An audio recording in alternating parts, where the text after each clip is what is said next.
Hi all, welcome to Diversified Finance. So today we're gonna have a look at US dollar index.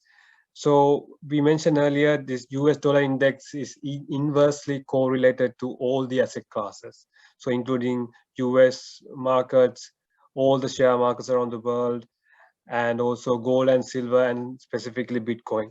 So we just gonna let's have a look at this US dollar index quickly. And as you can see, uh, it's kind of like had a bit of a top and it's kind of going down, which is good news, right?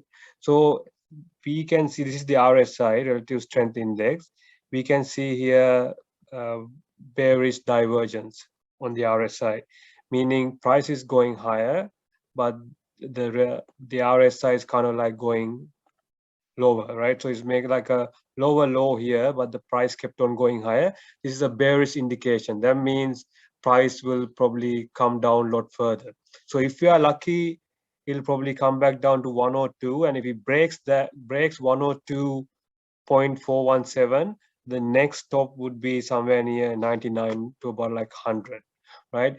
And if that happens over the next 3 to 4 weeks or within a month or two, man, that'll be really good for US markets and it'll be really good for Bitcoin and cryptocurrencies.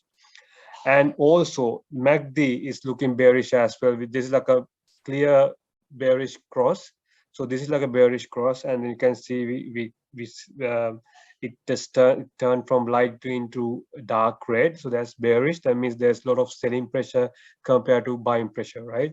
So US dollar seems like going down in the coming, probably would go down a lot further in the coming few weeks.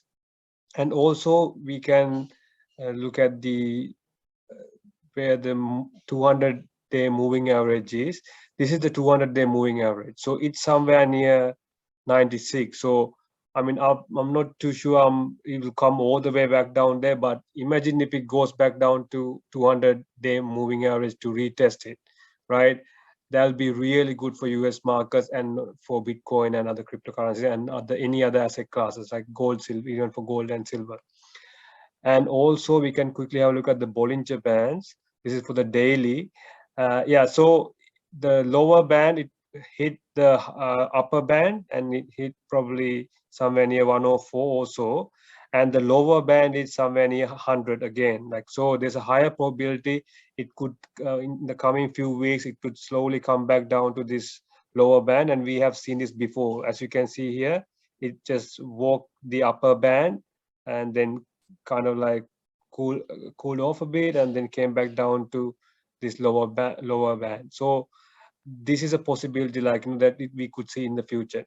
We can also look at the weekly chart just to make sure like, this is actually accurate. So as you can see, right, it just walked the upper band all the way up, and the bottom band is somewhere in 92. So that's even better if it gets there, right?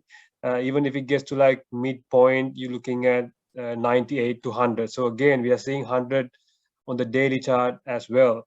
So this in the 200-day moving average is somewhere in 96. So there's a higher probability that we would see a lot of weakness for the US dollar index, which is a good thing for the markets. And also RSI is kind of dropping here. So it went up to like overbought levels on the weekly chart.